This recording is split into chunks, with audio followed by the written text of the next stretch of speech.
Broadcasting live from the Business RadioX studios in Phoenix, Arizona, it's time for Phoenix Business Radio, spotlighting the city's best businesses and the people who lead them. Good afternoon. This is Jody Lowe with the Leadership Lowdown, powered by UN Improved and Conscious Capitalism, Arizona. Leadership Lowdown is a radio series dedicated to shining a spotlight on Valley business leaders and sharing the real stories behind their rise to the top. We want to know the truth about what it takes to truly succeed in life and in business, and we are here to uncover these leaders' journeys, the pitfalls, the victories, and of course, all of the heartaches and triumphs in between. And today, I am thrilled because I am sitting across from two gentlemen who I know and love, and I do use those words intentionally. I've gotten to know both of them over the past few years and think the world of them. I've got Mr. Rinny Dyar, who is the Senior Vice President over at Valley Towing. Welcome, my friend. Thank you. Thanks for having me. Absolutely. And then we've got Mr. Joe Beers, President and CEO of Integrity Outsource. So happy you're here. Good morning. Good morning to you. So you two gentlemen, again, I've had the pleasure of knowing you both for several years now, but you two have known one another much longer than I've known you both. Is that correct? Oh, I think a few more years than that. Yeah, a few more years than that. Awesome. Yeah. And let's start with you, Rinny, a little bit about you and your background. I know you've been in Arizona for quite a while. Born and raised native or? Well, I think my family moved here when I was 2. From Southern California. Okay, so that's like native status. So what, that make me 59 years native. Nice. Yeah, we'll round up. We'll just go with it. Yeah. And then, so tell us a little bit about your business and how you got started, because there's an interesting sort of backstory. So my family learned the towing business, mom and dad, in Southern California from a good friend over there, Harry Salino. Learned the business, didn't want to compete with his friends. They up and packed their bags and moved to Mesa, Arizona, right there by Mesa Country Club. And 1963, almost come May, it'll be 58 years, set on an adventure of the towing business. And so the real reason of moving to Arizona was just not to compete with a friend. Correct. That's awesome. I mean, Southern California, it had a lot of quality companies, and there was more opportunity in Arizona for them at the time. So come here, start out fresh. Take it on. And so now, was it your mom and dad both actively engaged in the business? Yes. Yeah, my dad was the first driver, first truck. Mom was the call taker, dispatcher, working out of a house at first, and then progressed into an office. Amazing. Gotta love those stories. Yes. So what do you remember then as a child and kind of growing up in that atmosphere? What was that like? I remember getting rides in the tow truck. Yeah, that had to be cool, right? Young, yeah.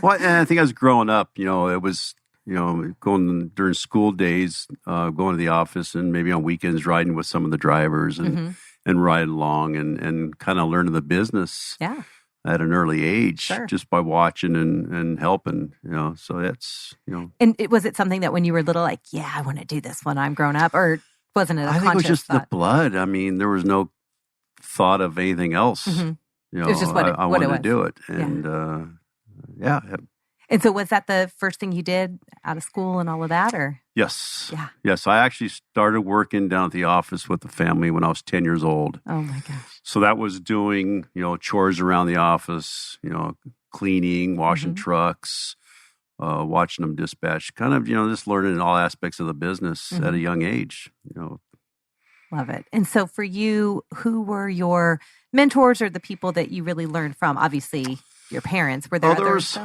Mostly Dad. Dad was my biggest mentor until the day passed. But it was something where Dad would be in the office and I would ride along with some drivers, and they would teach me, the do's and the don'ts, and of the automobile business of towing certain vehicles, certain kinds of vehicles, how to do it right, how to do it wrong. So not one big mentor, many as I was growing up. Sure. But I think as I got older, it became Dad mostly. Yeah. And were there things that along the way for you didn't expect, or I guess, you grew up in a space seeing it, but were there things that you just didn't anticipate or didn't expect once you took over the business and started running the business? Was there a big learning curve? Well, you learn about the challenges that you didn't know that existed when you were young. Driver challenges, employee challenges, insurance claims, new purchases, used trucks, this truck's broke down. Right. So you learn everything that's like, wow. That's not the fun part. Riding in the truck was way more fun. Sometimes it's not fun anymore, but yeah. Yeah. I mean, it was a eye-opening experience. Sure. And it still is. And so what does the business look like today versus back then? What's changed? So the biggest change, I think, today in our automobile business is, for years, maybe till about 12, 14 years ago, is we concentrated mostly on car dealerships, doing the service drive, service riders.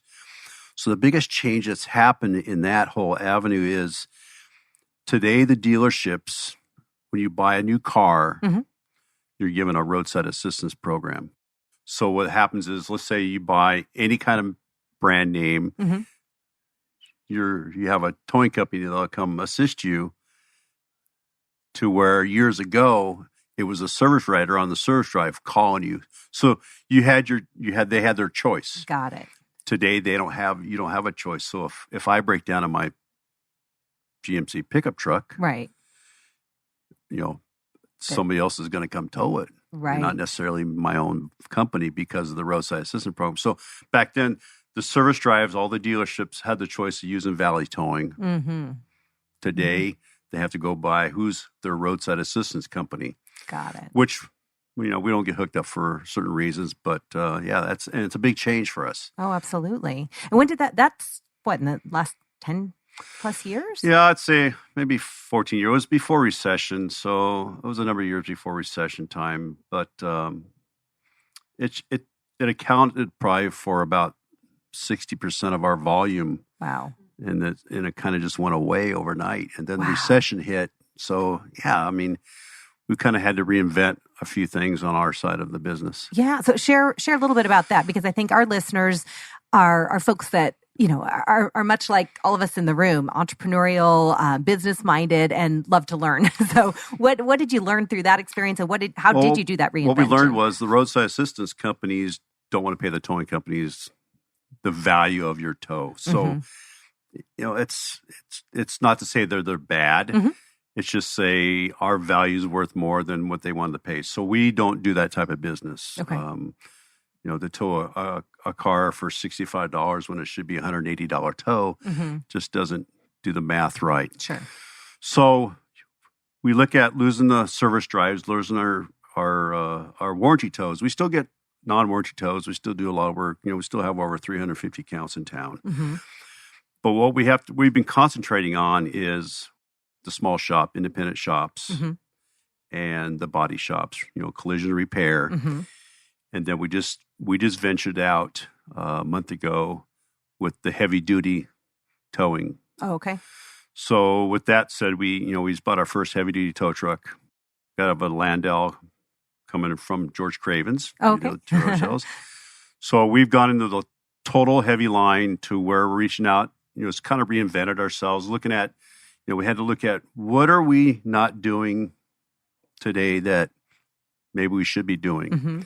Where can we get our cash volume back up to where it needs to be? Sure. Get our sales back to where it once used to be. So let's look at comparison. Let's back up a second. So years ago, the times we're talking about, we were doing 150 tows a day, 650 to 700 tows a week. Wow. So imagine 60% decline. So we're lucky to do 45, 50, 60 tows a day now. 300 tows a week if we're lucky. Wow. So it's really changed a lot. Yeah. Our volume has changed. Our cash flow has changed. So we kind of had to reinvent. And is that what led to exploring other verticals? Was it the recession then, or recession and that piece of it? When that hit and the recession, it just kind of kicked us hard. Yeah, time to figure it out. We're blessed to still be in business. Yeah, that's all hard to hit with our other ventures we have going out there. It wasn't fun for a while.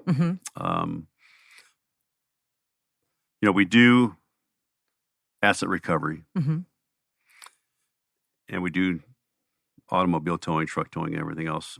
There was a couple things, do I get into the illegally parked car business. I said, no, I don't want that. That's a hard kind of business to do. Right. Asset recovery is different. We can still do that and work with the banks and everything else.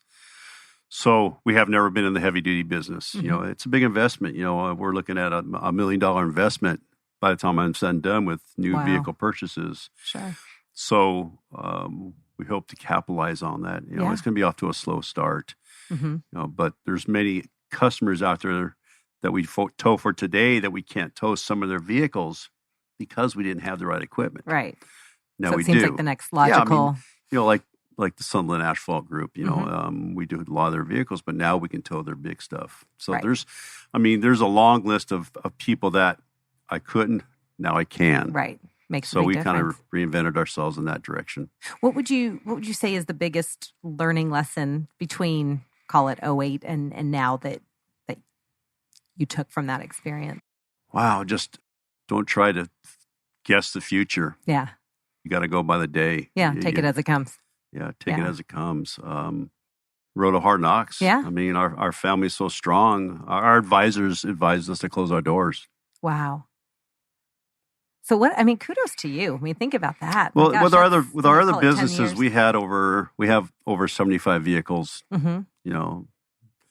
To turn the door. I mean, we had like $65,000-$70,000 a month in car payments when the recession hit. So it was a big cookie to crunch. Yeah. And our advisors said, you might suggest closing your doors because I don't see you surviving that. Wow. And they don't know the Dyar family very well. Yeah. I love it. So we held on. Yeah. Yeah, we did. We held strong, and we said, BS, we're not giving up. Not going to succumb to that. And we're still here. That's awesome. And how many are part of your team today? How many employees are part of your team? Under 50. Okay. I think we're at 48. That's maybe. A lot, though. Yeah. That's a lot. And we're a 24-hour business. Yeah. So our lights in our office never go out. Sure. We have 3 shifts. We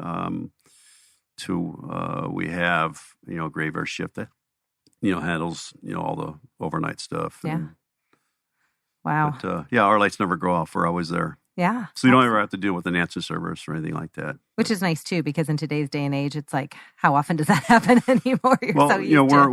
We do the state trooper GPS. It's one of our bigger accounts, and we have to be ready to go with them at any time of the day or night, and given short amount of time to respond to any accident or situation on the freeways. Sure. And now for you, I know before this conversation, I know a little bit about your history, but I know that there's some things that you're insanely passionate about that have nothing to do with towing and some places that you love to spend your time. So when you're not doing what you do in terms of your business. We got involved in BMX racing, 1997 with my kids racing BMX. And to the level of the world championship level, my kids have been world champions. Seen every state in the country, seen many, Rotterdam, New Zealand, Australia, Canada, amazing, England, been to all the world championships there. So our passion is they're adrenaline junkies. Yeah. It's in your blood. So we spend a lot of time there. When we're not at the lake, not at work, we're racing somewhere. Yeah. And what started that passion? Because that's not one that you hear all the time. My son was 7, my daughter was 4. Went out to the BMX track, kind of watched. Yeah. Got my son involved, Justin, and then probably maybe a number of years later, Carly jumped on a bicycle and tried it, and the rest is history. Wow. And now you got a couple grandbabies. I've seen some photos of little Oakley. But we also motorcycle race too. So we do a lot of motorcycle racing. So in fact, both kids were racing motocross and BMX at the same time. Oh my gosh. And Cardi picked up in 2009, a huge sponsor, Redline Bicycles, which said you cannot race motocross and be sponsored. So she kind of had to stop that. But she went on to win the world championship and things for Redline. So it was amazing. It was cool for us to see her achieve that goal. And it's really incredible when you think about just watching and being a a fan, and then all of a sudden your kids are both world champions. The crazy thing about this, we've been involved in Chandler BMX, our racetrack, for years as the track operators out there. So the kids got involved, and they're still involved. They still teach out there every Wednesdays. And more so, they're not so much racing today that they have for years. They're kind of more on the spectator side, still teaching all the young kids as they come on. Yeah. Last Friday was a world qualifier here in town, and Carly went out and hadn't raced maybe once in the past 3 years. Oh my gosh. And went out there, and she's a little badass. I mean, like, it just is what it is. Let's call it for her not do that and still go out and qualify for Team USA, the race in the Worlds in May. It's amazing, you know, but that shows the kind of caliber riders my kids are. Right. And it's like, you know, it's like riding a bike, right? Yeah. But that just happened Friday. Yeah. So that's amazing. We're excited. Yeah. But she's the type of person to say, I just want to go do it. Uh-huh. She may not be able to go.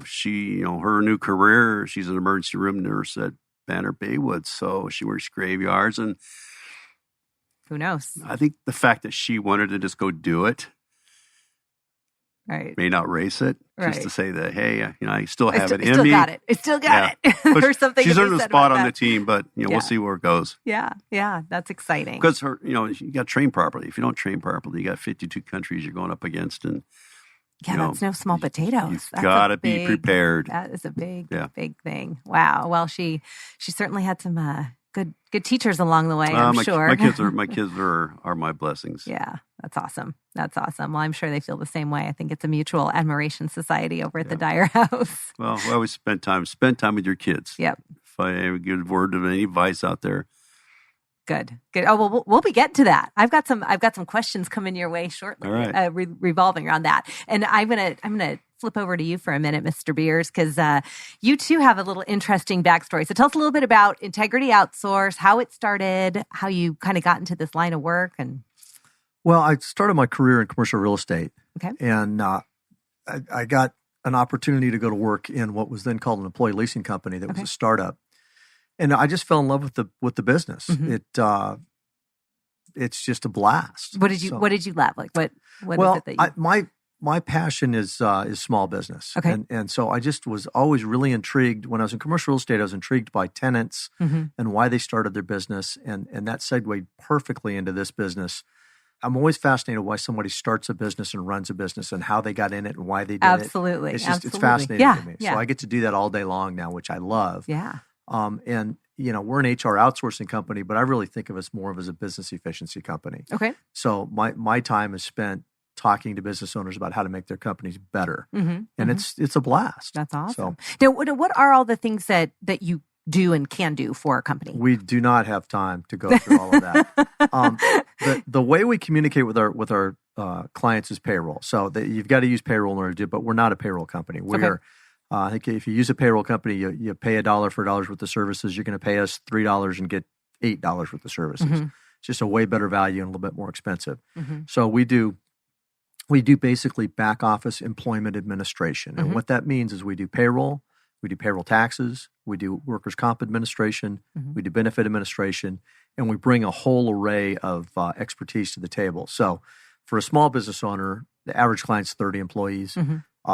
They get a employee handbook that is current and up to date and kept up to date, and somebody is bird dogging any changes in the laws that have to happen. Mm-hmm. So that just gives them a little bit of peace of mind, not have to worry about that. Sure. And then we bring a whole bunch of benefits to the table that they either don't have time to go look for or wouldn't qualify on their own, like a 401k program and just other services that they can offer to their employees.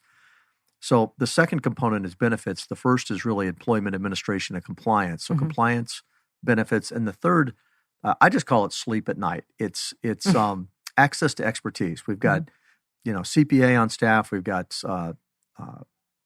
SHRM certified HR professionals. So if you're a small business owner, a lot of the issues that you face, they only come up a couple times in a career. We see them 50 times a week. Right. And so you've got someone to call. You're not sending out an email to your business friends hoping for an answer. Sure.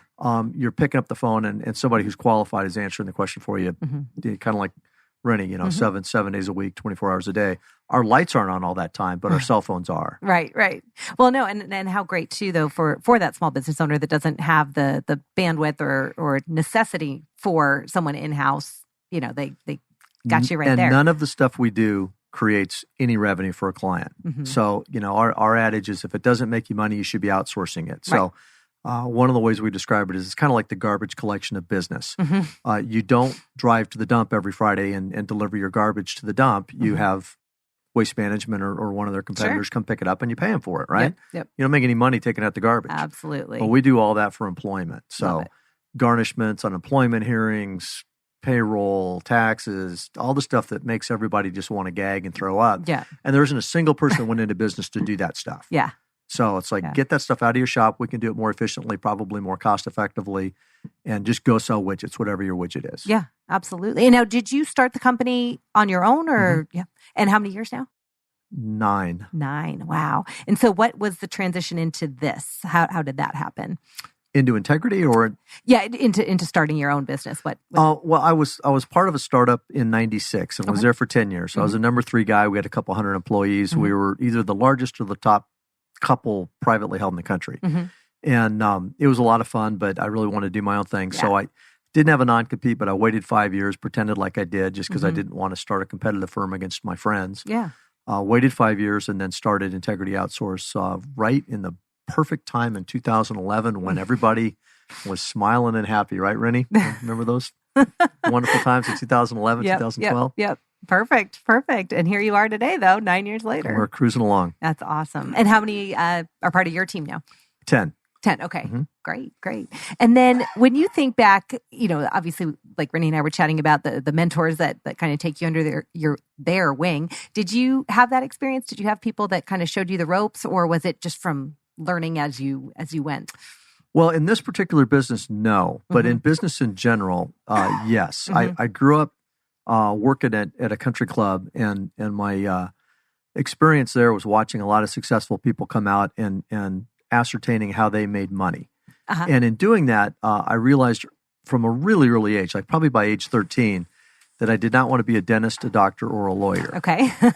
Those are good things to rule out that you don't want to do. And my dad was a doctor, and in fact, I'm the first in 3 generations to be in business in my family. They're all professors, doctors, or lawyers. Interesting. And the doctors and the lawyers and the dentists all essentially trade time for money. And so when they go on vacation, they still have the same overhead and they're spending money and they're making no money. And the guys that ran businesses were generally making money even though they weren't there. May not be as efficient as when they were there, but they weren't going backwards. Right. And that kind of piqued my interest. So I had a few guys that I emulated out of that. Okay.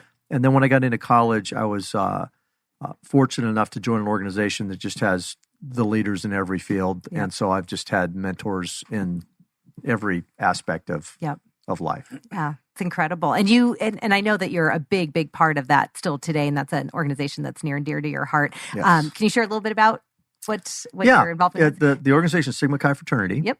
I joined as a sophomore in college. Was that at ASU? No, University of Arizona. University of Arizona. Yeah. Sorry. I would have gone to ASU if I could have gotten in. I knew it. I knew we would go there.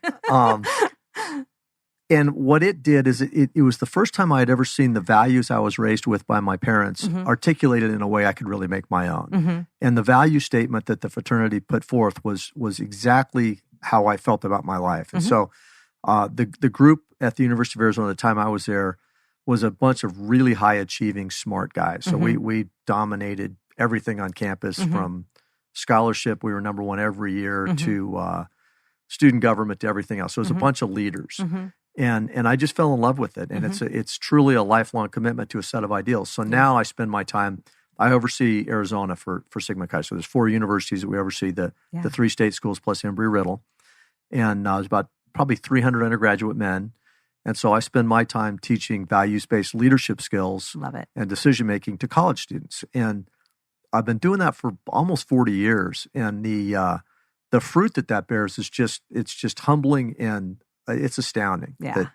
And then the people on the other end that I get to have as mentors, literally at the top of any field, from astronauts to senators to NFL Hall of Famers to federal judges to, just pick an industry, and there's a Sigma Chi at the top of that. Yeah. Academy Awards, Grammys. I mean, just pick one. Yeah. And it's pretty cool to be able to have a relationship with high achieving men with high values. Mm-hmm.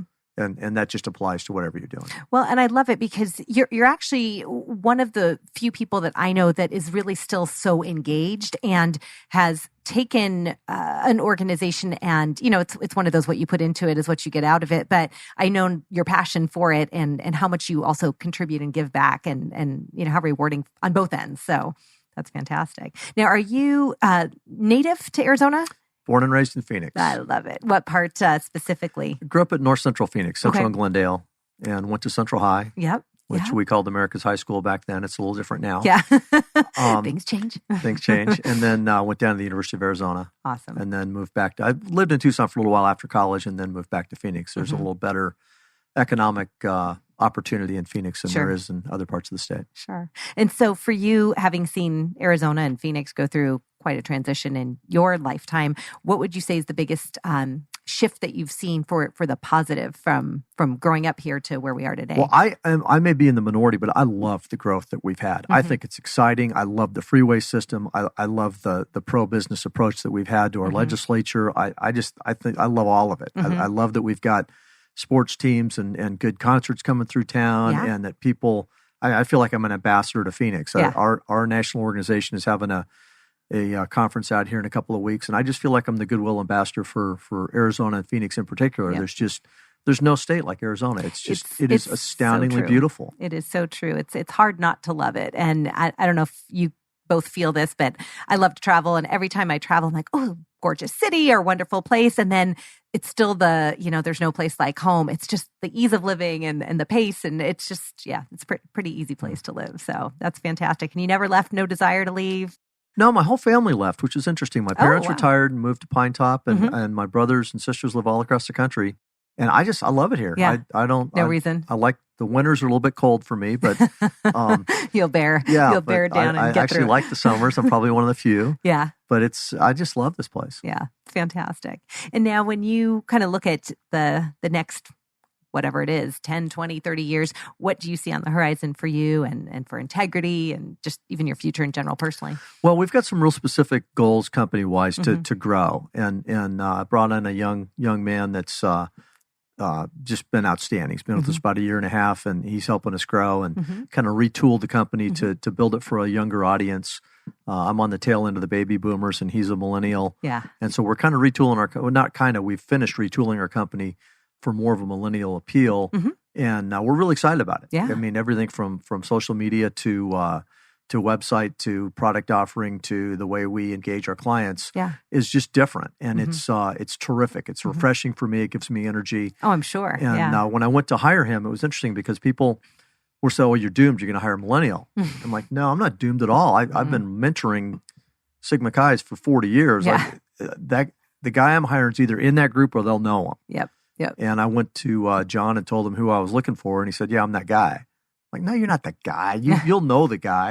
And he said, "No, I'm the guy." And so we went through some heavy duty personality testing and interview process, and turns out he was the guy. And it's been a great fit. Isn't that fantastic? So our goal is to grow the company substantially, and then that'll get us to a fork in the road. We'll make some decisions from there. But I plan on spending my time a lot in Arizona, but then also in one of the other Western states where it's a little cooler in the summer. Yeah. Get a little break from that. And when you're not working, what is it that you do for fun? Right now, it's pretty much all Sigma Chi.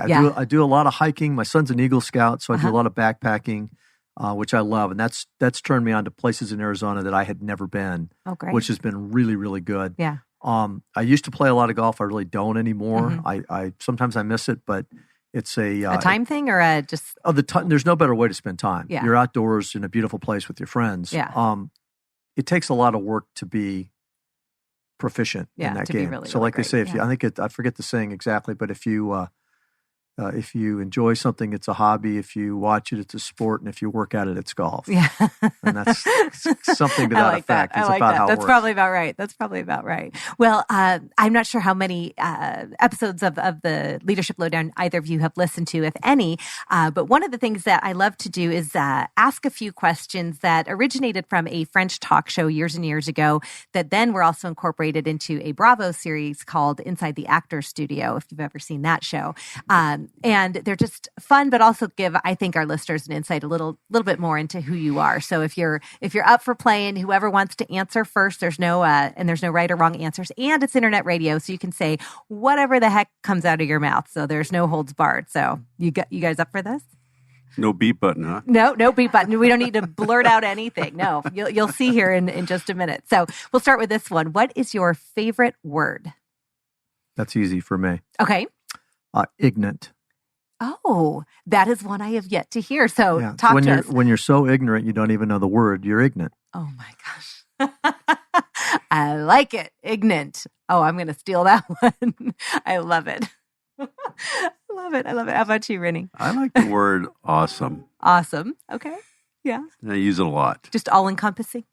Positive. Just to the top. Love it. Yeah. Love it. So conversely, what is your least favorite word? Fail. Okay. Probably anywho.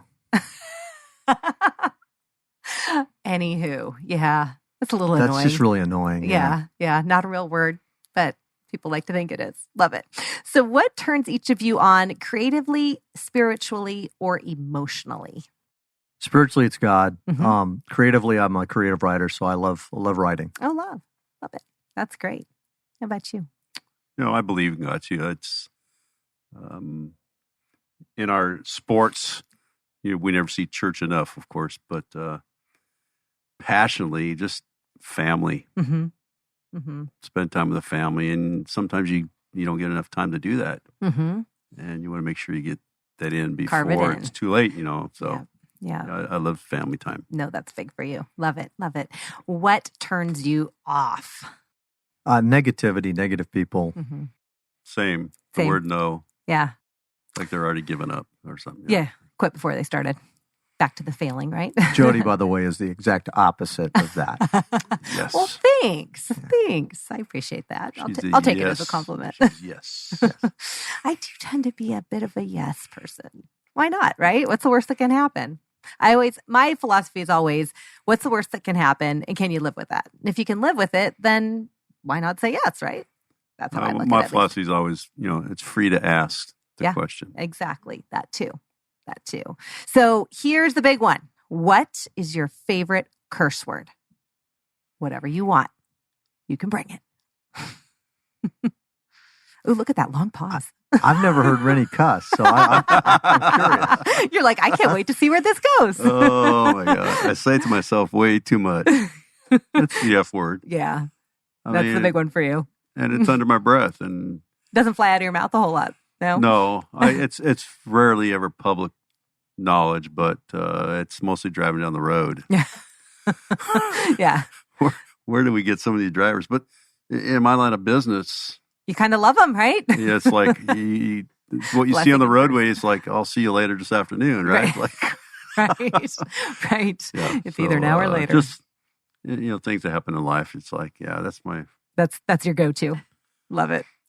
This is different, and maybe this isn't 100% the first answer, but the second answer. Are you familiar with the book The Art of Possibility? I'm not. It's written by a couple. Okay. One is the conductor of the Boston Philharmonic. Okay. And his wife is a child psychologist. And they wrote a book about kind of thinking outside the box. It's right up your alley. Mm-hmm. You'd love it. But one of the things one of their chapters is about when you make a mistake, mm-hmm. instead of beating yourself up or saying a curse word, mm-hmm. they look at it and they smile and they say, "How fascinating." And so that's gotten to be a joke in our family and in our company. When something really bad happens, we just go, "How fascinating." I love it. Not really a curse They all know word, what that but means, right? Yeah. We all know. And I'm sure fascinating. See translation. Yeah, exactly. Little asterisks. And I love that. I'm so not only going to read the book, but I'm totally incorporating that. I love it. Not a curse word, but I think it works. Shit probably comes out of my mouth probably more than if I had to pick the word. Yeah. Yeah. So, yeah. Mine's usually what yeah. then proceeds with. Yeah. Yeah. I love it. I love it. It happens, right? So what sound or noise do you love? A race engine. Yeah. I could have answered that for Rinny. Yeah. You're like, I knew what that one was. And it doesn't have to be a motorcycle or a boat, or it could be anything. Yeah. It's just that race engine. I grew up, that's why I can't hear today. Oh, interesting. Around, as a child growing up at the boat races with open headers in your ears, it's kind of destroys I'll blame it on that anyhow. But. Yeah. that's an easy out. I like it. Yeah. That's awesome. The soft rattle of a ball and cup when you make a putt. There's a soft rattle. I love it. Love it. So what sound or noise? You're such a good guy. He is such a good guy. You both are. You both are. Are you just figuring this out about each other right now? That's so real. Come on. I also really like I never hear that sound. I don't know. I must lose my ball. You're like, what is that? Never heard it. Or sometimes on TV, they'll dub the sound of a guy striking a ball. And that sounds really good. But it's interesting when the guy hits a bad shot and they have a perfect sound on it. It's like, that's not what that wasn't right. That wasn't quite accurate. So what sound or noise do you hate? The screeching of brakes or tires behind you. Oh, yeah. Yeah, that's a scary one. I hate crunching when people are crunching really loud when they're eating. You so know that I'm going to get a bag of Cheetos and go, I'm going to chomp on them. And then I'm like, so anywho. How fascinating. How fascinating. Is that when you're putting on the green or what? This is so happening. I can't wait. When we least expect it. What profession other than your own would you love to attempt? I'd be a writer. Okay. I'd write. Yeah. And is it a certain type of writing that you enjoy or just? I write essays and creative writing and working on a book right now. I'm about half through and on my second book. So yeah. Wow. Very exciting. I think a professional driver, whether it be a race car driver, stunt driver. Something in the driving. Something like what Dick Lippert does, Yeah. Certain days I feel like I'm playing that, but, just to be paid to do. That would be pretty cool. Yeah. So what would you never like to attempt? What profession would you not like to attempt? Oh, I don't think I can handle Bill Gubbert's position. Yeah, working mortuary. A funeral director would be my worst. Mm-hmm. Yeah, that's probably right up there. Doctor would be close. Anything, I don't mind my own blood, but anybody else's, I get queasy driving by the hospital. Yeah, I'm with both of you. Both of those are just top of my list of nope, never, couldn't do it. Nope, not at all. So we'll wrap up with this one. If heaven exists, what would you like to hear God say when you arrive at the pearly gates? Well, first of all, heaven absolutely does exist. So that's, There you go. Yeah, let's not be delusional that it might not. And what I would like to hear is well done, good and faithful servant. Love it. How about you? What he'll say when I arrive? Yeah. What would you like to hear? Holy shit, look who arrived. As you come screeching in, As right? I come screeching in. I love it. Well, I will wrap up with this final question.